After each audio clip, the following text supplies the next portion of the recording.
3일째 되는 날 다윗과 그의 부하들은 시글락에 이르렀습니다. 그때 마침 아말렉 사람들이 남쪽 유다와 시글락에 쳐들어왔습니다. 아말렉 사람들은 시글락을 공격하여 그 성을 불태웠습니다. 아말렉 사람들은 시글락에 있는 여자들과 젊은이와 노인 할 것 없이 모든 사람들을 사로잡아 포로로 끌고 갔습니다. 다윗과 그의 부하들이 시글락에 와서 보니 마을은 불타버렸고 그들의 아내들과 아들, 딸들이 포로로 끌려갔습니다. 다윗과 그의 부하들은 큰 소리로 울었습니다. 너무 울어서 더 울 힘이 없을 정도였습니다. 다윗의 두 아내 이스라엘의 아히노암과 갈멜 사람 나발의 과부 아비가일도 끌려갔습니다. 다윗의 부하들이 다윗을 돌로 쳐 죽이려 하였습니다. 그 때문에 다윗은 몹시 당황하였습니다. 다윗의 부하들은 자기 아들, 딸들이 포로로 끌려갔기 때문에 슬프고 화가 났던 것입니다. 그러나 다윗은 자기 하나님 여호와 안에서 힘을 얻었습니다. 자, 우리 가슴에 손을 얹고 믿음을 고백하고 오늘 하나님 말씀 듣겠습니다. 한번 따라해 주시겠어요? 하나님은 나를 사랑하십니다. 나는 그 사랑 안에 있습니다. 하나님은 오늘 나에게 말씀하실 것입니다. 그 말씀에 능력이 있습니다. 그 말씀에 생명이 있습니다. 나의 마음을 하나님께 열겠습니다.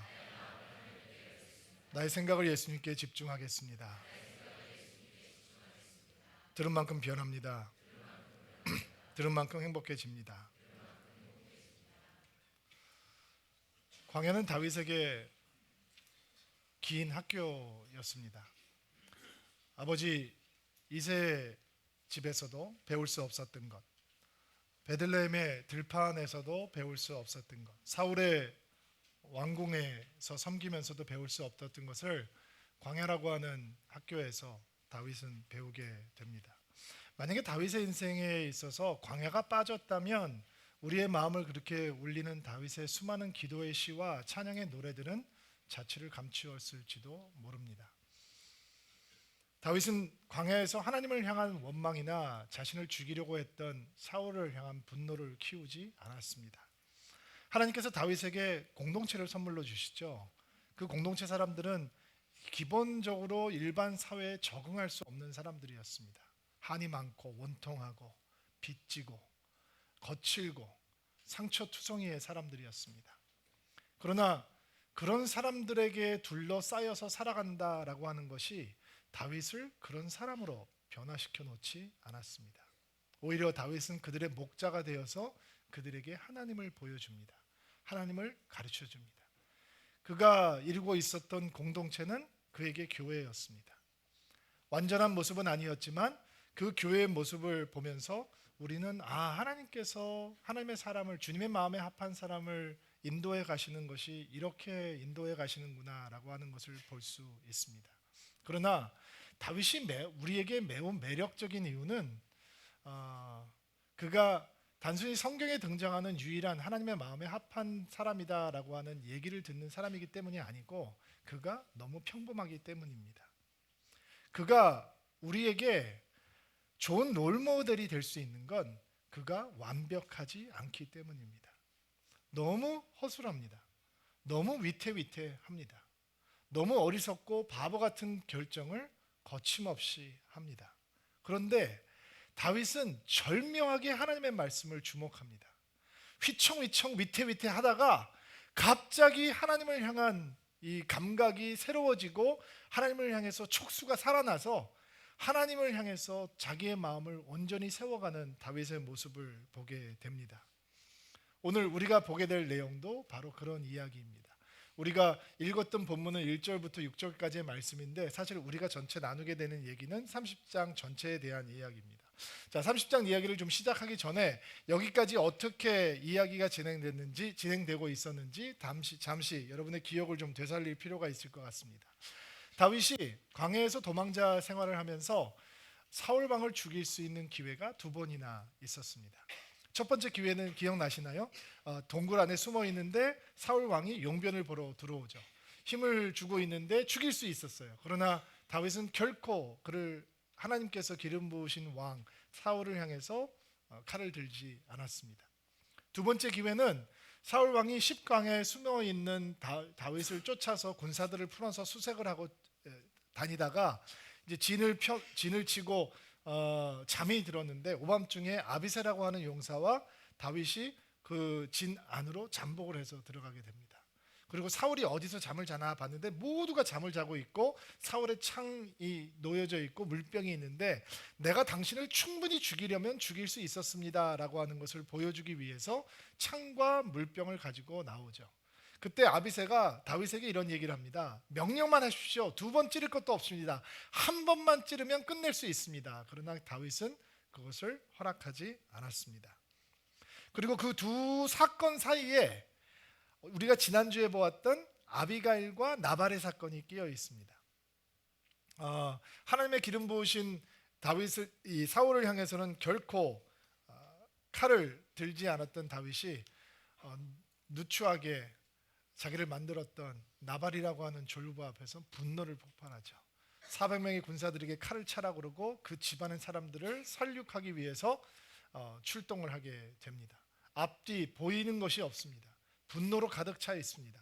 하나님의 마음에 합한 사람이라고 믿기에 불가능할 정도로 그는 어리석고 경솔했습니다.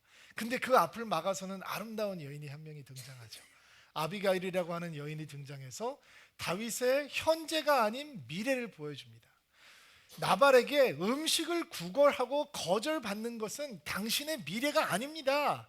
그것은 하나님께서 약속하신 언약이 아닙니다. 당신은 이 광야에 살고 있지만 하나님께서 이스라엘의 지도자로 삼으실 그런 사람입니다. 졸부 나발 때문에, 바보 같은 나발 때문에 당신의 미래가 어떤 것인지 결코 오점을 남기지 마십시오. 막아서서 그는 하나님 앞에 범죄하지 않고 죄 없는 피를 흘리지 않을 수 있었습니다. 그리고 나발이 쇼크사를 하죠.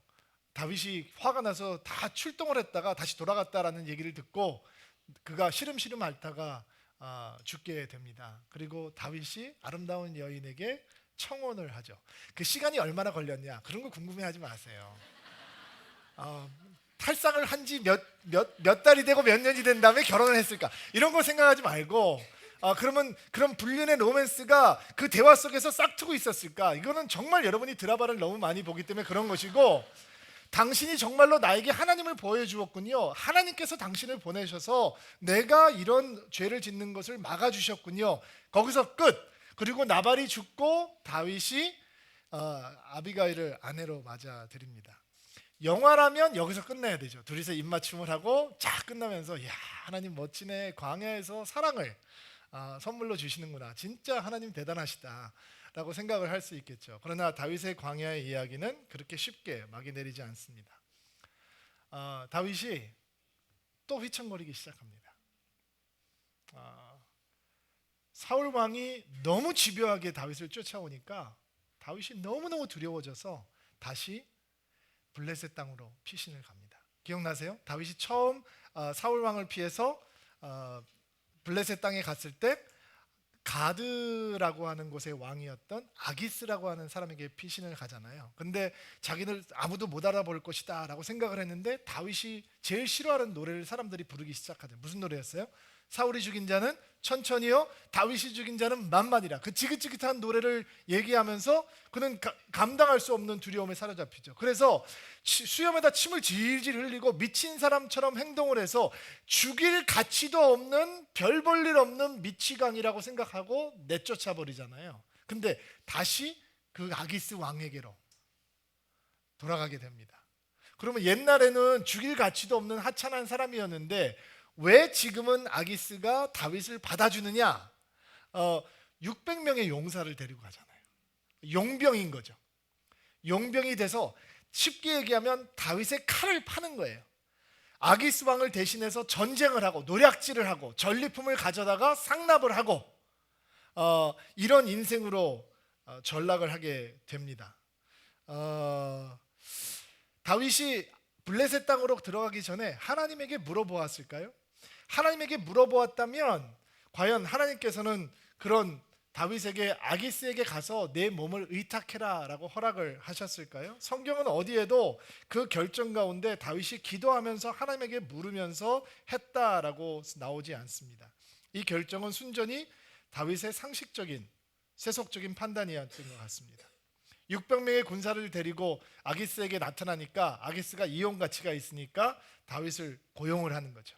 그리고 다윗에게 그 600명의 용사들과 가족들이 살 수 있는 작은 마을을 하나 주는데 그것이 바로 시글락이라고 하는 곳이에요. 시글락을 왜 주게 되었느냐? 다윗이 가서 나같이 하찮은 사람이 당신 같은 사람과 어떻게 한 마을에서 한 곳에서 지낼 수 있습니까? 그러니까 후진 마을 하나를 저에게 주시면 우리 용사들과 함께 거기 가서 살고 충성을 다하겠습니다. 그럼 다윗의 역할은 뭐냐? 유다 땅을 다니면서 유다 백성들을, 이스라엘 백성들을 치고 침략하고 노략질을 하고 거기서 가져온 물건을 아기스에게 바치는 거예요. 그런데 다윗이 이스라엘 사람들을 향해서 칼을 들기 시작하면 어떻게 그 땅의 왕이 되겠어요? 불가능한 거죠. 그러니까 다윗은 어떻게 하느냐? 유다 땅을 침범한다라고 얘기를 하면서 다른 이방 민족들 땅을 침범을 하는 거예요. 아말렉 족속들, 다른 족속들 땅을 침범을 하면서 침범하는 곳마다 한 명도 살려두지 않고 다 죽여버리는 거예요. 나중에 다윗이 피를 너무 많이 흘렸기 때문에 하나님의 전을 못 짓잖아요. 자, 지금 이 다윗이 아기스의 오른팔이 되어서 온갖 노략질을 하고 다니고 사람을 죽이고 약탈을 하는 것은 하나님께서 의도하시는 삶이 아니었어요. 그것도 광야의 한 부분이었는데 No! 하나님께서 원하시는 삶이 아니었던 거예요. 여러분, 다윗의 삶을 생각하면서 이렇게 생각하시면 정말 곤란해요. 하나님께서 오죽하면 아기스에게 피했을 그 다윗을 이해하셨을 것이다. 봐주셨을 것이다. 그래도 다윗이 아기스의 왕에게 가서 피신을 해 있으면서 전통적으로 역사적으로 이스라엘의 원수가 되었던 민족들을 치면서 결국 하나님의 공의를 행하고 있는 게 아니냐. 그러면 여러분 곤란해요. 그렇게 생각하시면 안 돼요. 그 대신 다윗이 이런 어리석은 결정을 하고 있음에도 불구하고 위태위태하게 흔들림에도 불구하고 그런 다윗의 인간적인 어리석음은 다윗을 향한 하나님의 선하신 언약과 인도하심을 굽힐 수 없는 하나님의 놀라운 신실하심이 펼쳐지고 있다라고 생각을 하셔야 돼요. 일단 아멘으로 받으세요. 그게 우리에게 엄청난 위로가 돼요. 왜냐? 여러분도 저도 다윗처럼 바보스럽게 행동할 때가 있거든요. 자기 합리화가 돼서 내가 지금 사울을 피해야 되기 때문에 블레셋 땅으로 갈 수밖에 없어. 나는 믿음으로 살고 싶지만 지금은 아기스 왕을 섬길 수밖에 없어. 아기스의 오른팔이 되고 나는 블레셋 땅의 룰을 따라서 살아갈 수밖에 없어. 그래도 하나님께서 나를 다치게 않고 전쟁에서 승리를 해주시니까 블레셋 땅에서조차 나는 하나님의 축복을 누릴 수 있어. 이렇게 생각할 수 있단 말이죠. 그러나 블레셋 땅은 한 번도 하나님께서 의도하시는 땅이 아니었다는 거예요. 그렇게 어리석은 결정을 하고 들어가 있는 다윗이지만 하나님의 신실하신 뜻은 그에게서 여전히 펼쳐지고 있다라고 하는 것을 기억하시기 바랍니다. 그런데 이렇게 살아가고 있던 휘청휘청하고 있던 다윗에게 진짜 위기가 다가옵니다. 그 위기는 뭐냐? 블레셋과 이스라엘 사람들 사이에 큰 전쟁이 벌어졌어요. 국지전이 아니라 전면전이 벌어진 거죠. 그리고 블레셋에 있는 여러 왕들이 연합군을 만들어서 이스라엘과 붙기 위해서 출정을 하게 됩니다. 그리고 물론 다윗도 그의 600 용사들과 함께 아기스 왕의 군대의 일원이 되어서 이스라엘을 치러 함께 출동을 해요. 여러분이 다윗이라면 막 식은땀이 났을 거예요.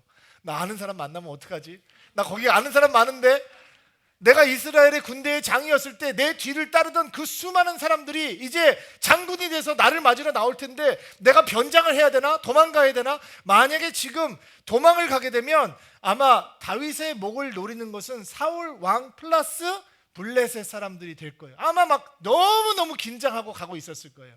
하나님께서 어떻게 역사하시냐? 하나님께 급하셨어요.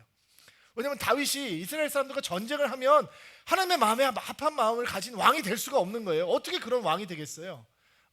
근데 하나님께서 어떻게 간섭을 하시냐? 놀라워요. 이게 영화 같은 장면이에요. 출동을 하고 있는데 다른 블레셋 왕들이 다윗을 알아봐요. 그리고 그 노래를 얘기해요. 이 사람 그 사울이 죽였던다는 천천히요, 다윗이 죽였다는 만만이라라고 했던 사람이 아니냐. 아기스왕, 당신 미친 거 아니야? 이 사람을 우리 가운데 두고 전쟁에 나가는 건 적군을 우리 가운데 한가득에 두고 나가는 거하고 똑같은 거야. 전쟁이 시작되면 이 사람들이 결국 이스라엘 편을 들고 우리를 공격할 텐데 당신 미쳤어? 다윗하고 절대로 전쟁에 나갈 수 없어. 그러니까 쫓아버려, 후방으로 돌려보내 라는 얘기를 하게 된 거죠. 그러니까 아기스 왕이 다윗을 변호해요. 내가 그동안 지켜봤는데 계속 유다 땅을 다니면서 노략질을 해서 이스라엘 사람들이 다윗을 몹시 미워할 거야. 그러니까 나한테 굉장히 충성을 할 거야. 걱정하지 마. 다윗의 충성도는 내가 보장해. 다윗은 이스라엘 위해서 싸우는 사람이 아니고 블레셋을 위해서 싸우는 사람이야. 야, 진짜 다윗이 멋지게 교묘하게 살았나 보다, 이렇게 생각하시면 안 되는 거예요. 다윗은 지금 하나님의 뜻로부터 점점 멀어지는 위태한 삶을 살고 있었는데 그 다윗을 하나님께서 다시 하나님 앞으로 불러오기 위해서 이렇게 무리하게 간섭하시면서 역사하고 계시다라고 하는 것을 보셔야 돼요. 그래서 다윗과 그 군사들이 쫓겨나요. 다윗이 이게 술수가 늘어가는 게 쫓김을 당하면서 막 화를 내요. 내가 무엇을 잘못했기에 나로 하여금 왕과 함께 전쟁을 못하게 하십니까? 막 이러면서 쫓겨나죠. 그리고 그가 살고 있던 시겔락이라고 하는 마을로 돌아와요. 오늘의 이야기는 거기서부터 출발하는 거예요. 돌아왔는데 이게 마을에 가까이 들어오면 아이들 소리도 들리고 여자들 웃음소리도 들리고 뭐 이런 소리가 들려야 되는데 너무 고요하고 적막한 거예요. 그리고 막 연기가 여기저기서 나기 시작하는 거예요. 뭔가 불길한 생각이 들기 시작해요. 그러면 시글락에서 어떤 일이 생긴 것이냐? 1절부터 5절 말씀 같이 한번 읽어볼게요. 1절부터 5절 시작.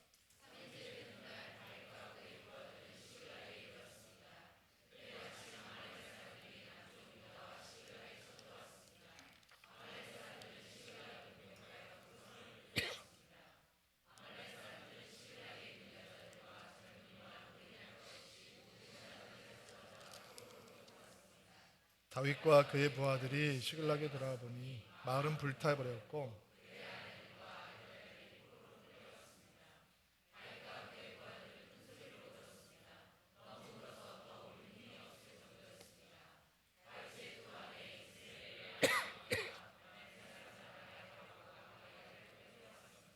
그들의 작은 마을, 성이라고 이렇게 작은 마을이었겠죠. 완전히 불타버렸고 폐허가 되어버렸어요. 그들의 아이들, 아내들, 모든 가족들은 다 포로로 잡혀가게 되었습니다. 전쟁을 업으로 살고 있던 특공대 대원들이 울 힘이 없도록 울었다라고 얘기합니다. 참 가슴이 찡해지는 장면입니다.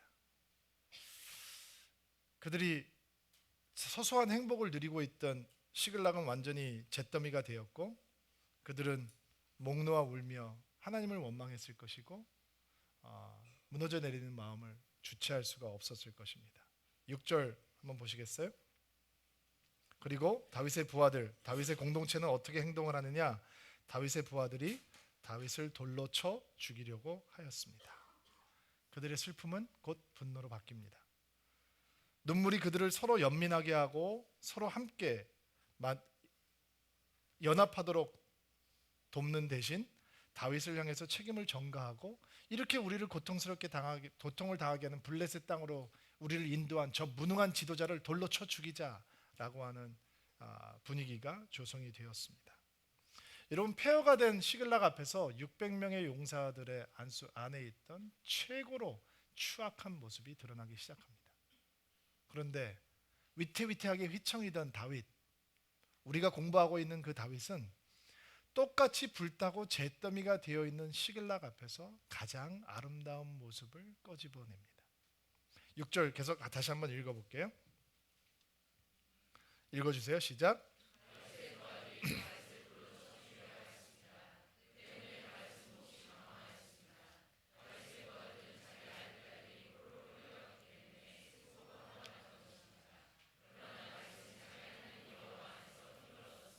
자, 6절을 개역 개정으로 한번 다시 읽어볼게요. 개역 개정판으로 한번 읽어주세요. 시작. 다윗을 돌로 치자 하니 다윗이 크게 다급하였으나. 자, 오늘 여러분께서 여러분 영혼 가운데 잘 심어 놓으셔야 되는 말씀은 이 말씀이에요. 다시 6절 올려주세요. 하나님 여호와를 힘입고 용기를 얻었더라. 따라해 보세요. 하나님 여호와를 힘입고. 다시 하나님 여호와를 힘입고 용기를 얻었더라. 자, 시글락에서 그가 케어하고 있던 공동체는 시글락이 폐허가 되니까 다윗을 향해서 돌을 들고 죽이려고 해요. 그러나 다윗은 그 광야 인생에 있어서 최고의 전환점을 맞이해요. 그 전환점은 무엇이냐? 하나님을 힘입고 용기를 얻는 것을 배우는 거예요. 지금 그가 왜 블레셋 땅에 들어와 있어요? 아기스가 그의 보호처가 되기 때문이에요. 이해가 되시나요? 블레셋 땅에 들어오니까 사울이 쫓아오지 않아요. 그러니까 그는 거기에서 안주하는 거예요. 그는 하나님을 바라보지 않아도 돼요. 사울 왕이 못 쫓아오니까. 그는 하나님을 의지하지 않아도 돼요. 600 용사가 있으니까. 그는 나발에게 구걸하면서 이제는 궁색하게 살지 않아도 돼요. 노략질을 하면서 재산도 생겼으니까. 그리고 그는 하나님을 의지할 필요가 없어요. 아내가 둘이나 생겼고 가족들과 함께 행복하게 살 수 있으니까. 근데 그 앞에 엄청난 재앙이 펼쳐졌어요. 시글락이 불타고 가족들이 다 잡혀가고, 그리고 그의 군사들은 이제 그를 향해서 돌을 들고 치려고 해요. 그리고 그는 광야에서 도는 정말 멋진 전환점을 맞이하게 되는데, 여호와를 힘입어서 용기를 얻는 것이 어떤 것인지 다시 한번 배우게 되는 것이죠. 여러분이 만약에 다윗이라면 지금 이 순간 그의 이 공동체가 자신을 향해서 돌을 들고 치려고 하는 순간 무슨 생각이 제일 먼저 날까? 나 얘네들과 같이 안 살아. 나 얘네들하고 처음부터 살기 싫었어. 너희들이 뭐 볼 게 있어? 원통하고 함 많고 상처 많고 빚지고. 야, 나는 그런 거 안 해. 나는 원래 보증 안 서.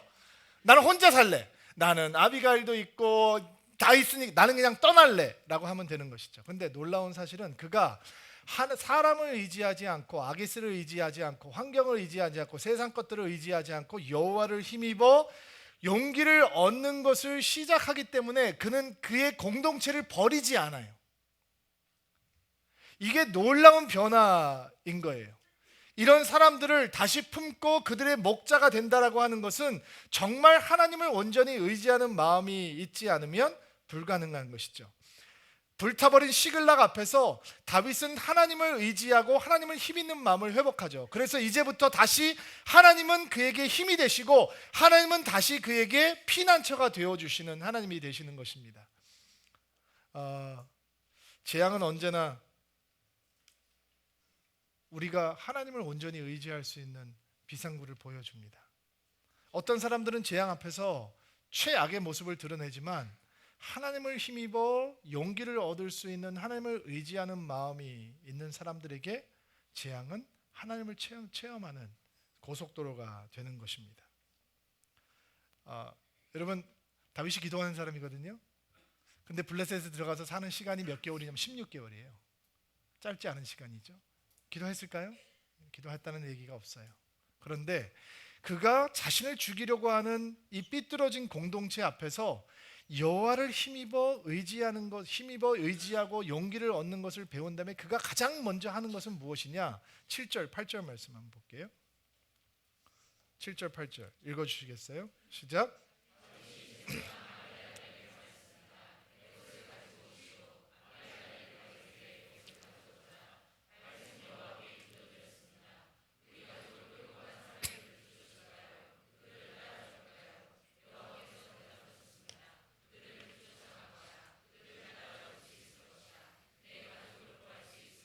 자, 지금 가족이 잡혀가고 모든 재산들이 약탈을 당했어요. 그러면 해야 되는 건 뭐 빨리 쫓아가야 되는 거죠.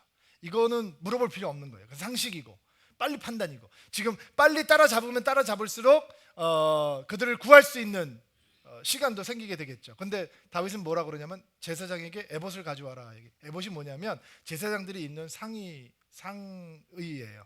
거기에 이렇게 주머니 같은 게 달려 있어서 거기에 이렇게 어떻게 우빔과 둔빔이라고 하는 게 구체적으로 어떻게 생겼던 건지 저희가 제대로 파악할 수가 없기 때문에 아마 성경을 연구하는 사람들은 아마 그게 그런 주사위 같은 거였을 것이다라고 생각을 해요. 그리고 그런 돌들을 이렇게 잡아놓고 있다가 하나님의 뜻을 분간할 때 그것을 꺼내서 이렇게 던지면서 하나님의 뜻이 이거다라고 판단을 할 수 있는 거죠. 에봇을 가져와라라고 했다는 얘기는 주님께서 원하시는 것을 다시 묻기 시작했다는 거예요. 블레셋 땅에 들어가서 아기스를 의지하고 시글락에서 안주할 때는 하나님을 의지하고 하나님께 물어볼 필요가 없었는데 시글락이 불타버리고 이제 그가 하나님을 다시 힘입고 하나님을 다시 의지하고 하나님의 용기로 채워지는 사람이 되기 시작하면서부터 그는 너무나 당연한 일까지도 하나님에게 물어보는 사람으로 회복되고 있는 것이죠. 기도하면서 하나님께 물어봐요. 하나님, 제가 따라갈까요? 하나님께서 말씀하세요. 따라가라. 다 구할 수 있을 것이다. 그래서 열심히 달려가요. 600명의 용사들이 눈썹을 휘어내면서 달려가는 거예요. 근데 그들의 여정이 너무 길기 때문에 부솔 시내가쯤 도착을 했는데 중간에서 200명의 용사들이 도저히 더 이상 따라갈 수 없게 탈진이 되어버려요. 그리고 다윗은 그 탈진한 200명의 군사들을 남겨놓고 체력 좋은 400명의 용사들과 함께 또 따라가요. 다 따라갔는데 갑자기 따라가는 도중에 어떤 한 사람을 들판에서 발견하게 돼요. 어떤 사람이냐? 버려져서 죽어가고 있던 이집트 사람을 발견하게 돼요. 그러면 여러분이라면 여러분 가족이 잡혀가고 여러분 재산 다 도둑맞았는데 지금 따라가고 있는데 전혀 알지 못하는 이방 사람이 널브러져 있다. 도와준다 안 도와준다? 솔직하게 그건 당연한 마음이죠. 근데 참 이상하죠. 여호와를 힘입어 용기를 얻는 마음이 회복된 다윗은 멈춰요. 급한데. 그리고 그 사람을 돌봐요.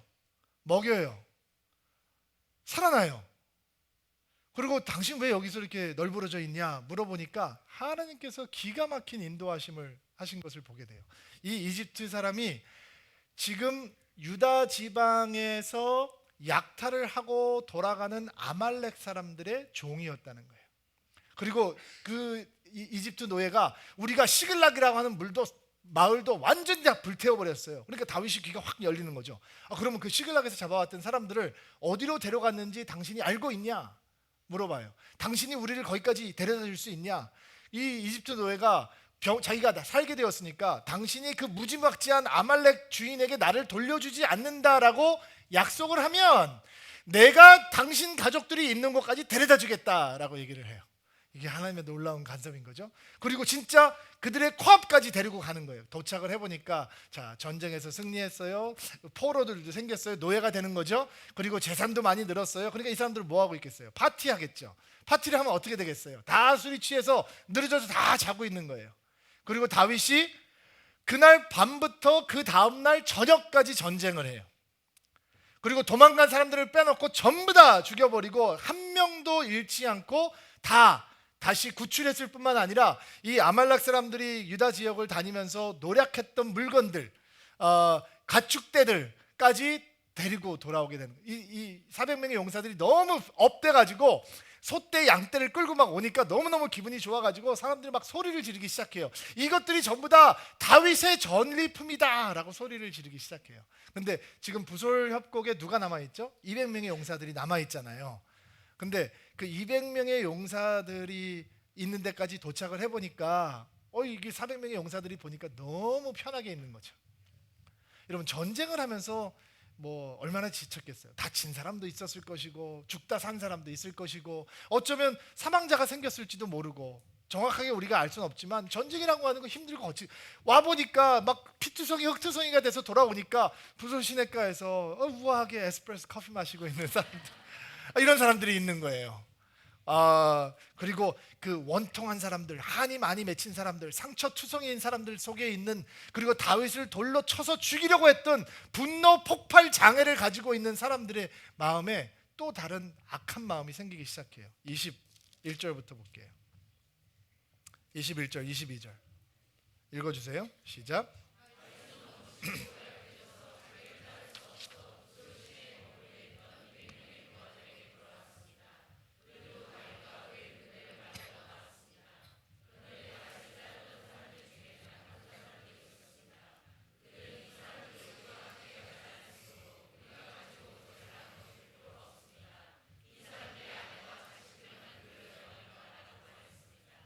탐욕스러운 마음이 생기기 시작하죠.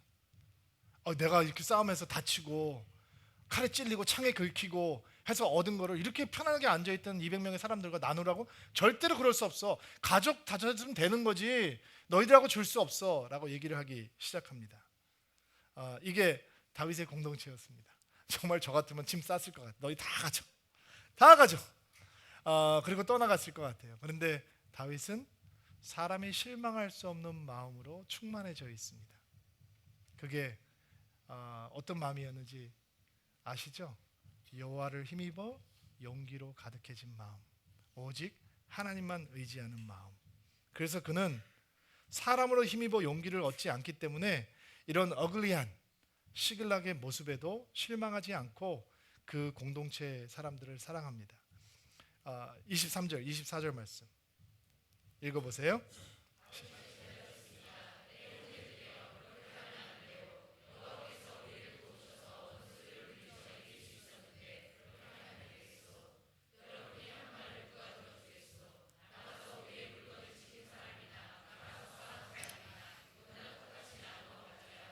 자, 보세요.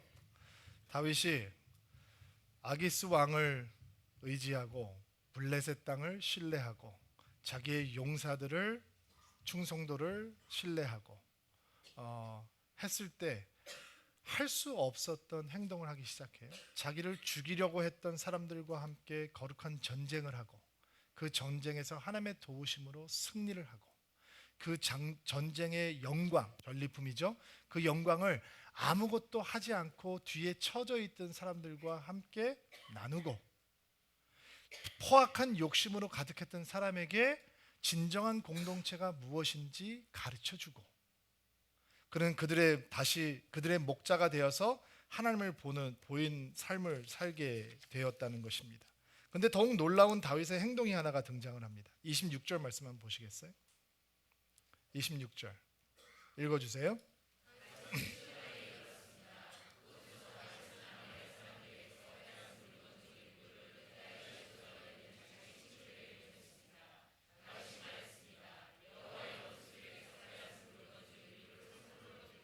이런 장면을 유다에 있는 자기 친구들, 장로들에게 전리품을 일부를 선물로 보냈다는 것, 이런 것을 보면서 다윗이 진짜 탁월한 정치가구나.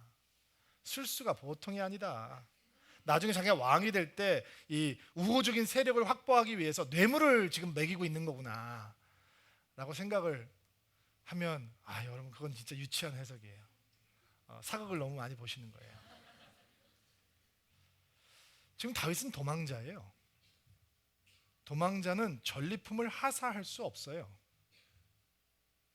전리품을 하사할 수 있는 건 누구냐면 승리자요 왕이어야 해요. 근데 다윗이 아기스 땅에 숨어 들어가 있을 때 왕의 영광이 그 안에 보이지 않아요. 시글락은 하나님의 영광이 있는 곳이 아니에요. 시글락은 숨어 있는 거예요. 거짓말을 하면서 살아남아야 하는 곳이에요. 근데 다윗이 하나님을 힘입어 의지하고 용기로 충만해지니까 도망자였던 다윗이 왕처럼 행동해요. 그는 처음부터 왕이었어요.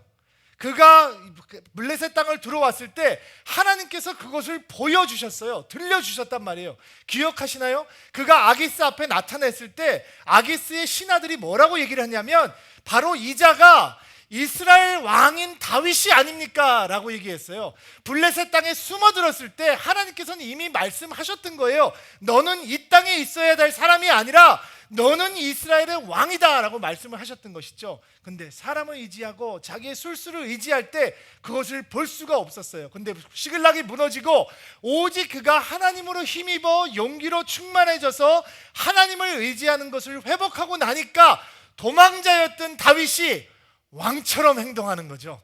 그리고 왕의 전리품을 나누듯이 그가 이스라엘의 지도자들에게 그리고 그를 도왔던 사람들에게 선물을 보내서 그의 왕됨을 선포하고 있었던 것입니다. 여러분, 여호와 하나님을 힘입고 용기로 채워지는 순간 우리 안에 하나님의 언약의 영광이 회복되는 것입니다. 다윗처럼 자신을 배신하는 자들을 사랑하고 그를 가르치고 죽어가는 자는 살려내고 재앙 속에서도 자신의 영광의 왕됨을 선포할 수 있는 믿음이 다윗 가운데 회복되었습니다. 여러분 한 손으로는 하나님을 붙들고 한 손으로는 내 방법, 내 의지, 내 술수, 내 책략, 내 세상적인 방법을 붙들고 있을 때 하나님은 절대로 의지할 만한 대상으로 보이지 않습니다. 많이 들었던 얘기죠. 여러분 내 길을 붙들고 있고 하나님을 의지하겠다는 마음을 붙들고 있으면 하나님을 의지하겠다는 마음은 언제나 초라해 보입니다. 그러나 내가 세상을 의지하고 내 방법을 버리겠다라고 하는 순간 하나님은 위대하게 보이기 시작합니다. 하나님은 우리 안에서 우리가 상상할 수 없는 믿음을 회복하기 시작하시는 것입니다. 상무대학교 저희들이 연 문이 아니잖아요. 하나님께서 열어주셨고 계약기간도 저희 이사회 분들 한 명도 만나본 적이 없어요. 그분들 저희가 어떤 교회인지도 모르세요. 근데 10년 계약을 준다라고 얘기했잖아요. 저희들이 거기서 교회를 할 수 있도록 하나님께서 문을 활짝 열어놓으셨잖아요. 놀라운 일이죠. 근데 우리가 다윗처럼 위태위태한다고 했잖아요. 제가 지금 저희가 이제 건축 설계를 해야 되고 이제 허가를 받아야지 빨리 진행하잖아요. 빨리빨리 져야지 저희 6월 더워지기 전 장마철 시작해서 이사 가야 되잖아요. 그러니까 제가 목사니까 자꾸 그런 마음이 드는 거예요. 근데 그 설계 회사하고 이런 일들 절차를 진행하는 집사님이 너무 일이 더디 진행되니까 제가 그 집사님에게 이렇게 말씀을 했어요. 너무 죄송해요. 너무 부끄러운 고백이에요. 용서해 주세요. 너무 실망하지 마시고. 집사님, 근데 그분들 좀 만나셔야 되는 거 아닙니까? 그 소리가 뭔 소리겠어요? 좀 와서 밥도 좀 사고 좀 이렇게 해서 빨리빨리 설계도 하고 빨리빨리 허가도 좀 신청하고 가서 독촉도 좀 하고 급한 거 의사니까 빨리 허가 내주십시오. 이거 좀 해달라고 부탁하는 거 아니겠어요? 하나님을 의지하는 걸 붙들고 내가 방법을 붙들고 있으면 하나님은 언제나 초라해 보여요. 근데 하나님께서 원하시는 게 그게 아니에요. 이거를 놓고 하나님만 힘입어 용기로 충만하고 의지하는 거예요. 그래야지 역사가 나타나거든요. 근데 하나님께서 서울대님께 그런 역사를 여러분과 제 눈앞에서 그런 역사를 보여주시기 원해요. 그러니까 제가 집사님 그분 좀 만나야 되는 거 아닙니까? 하니까 그분이 그 집사님께서 가만히 계시다가 목사님 조금만 기다려 보시죠. 저하고 신목사가 목회를 아주 잘하고 있어요. 이 성도들이 이렇게 더 목사 같아요. 여러분은 보게 될 거예요. 여호와를 힘입어 하나님을 의지하고 용기로 충만해진 인생들이 어떤 길을 걷게 되는지 교회를 통해서 보게 되실 것입니다.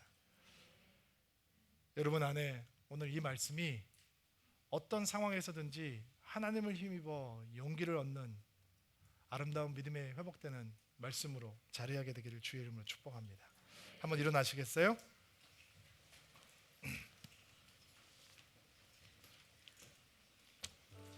자, 우리 가슴에 손을 얹고 안수합시다. 축복하겠습니다.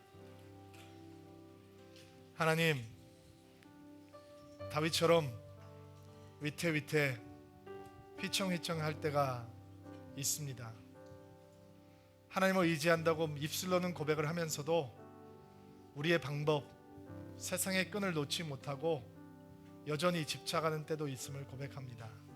오늘 주의 말씀을 통해서 우리에게 주어진 은혜, 오직 여호와 하나님을 힘입어 하나님을 의지하고 용기로 충만해졌다라고 하는 말씀이 우리의 선택을 변화시켜 주시고 우리의 앞길을 변화시켜 주시옵소서. 이번 한 주간 그렇게 하나님을 의지하고 동행하는 한 주간 될 수 있도록 은혜 베풀어 주옵소서. 예수님의 이름으로 기도하옵나이다.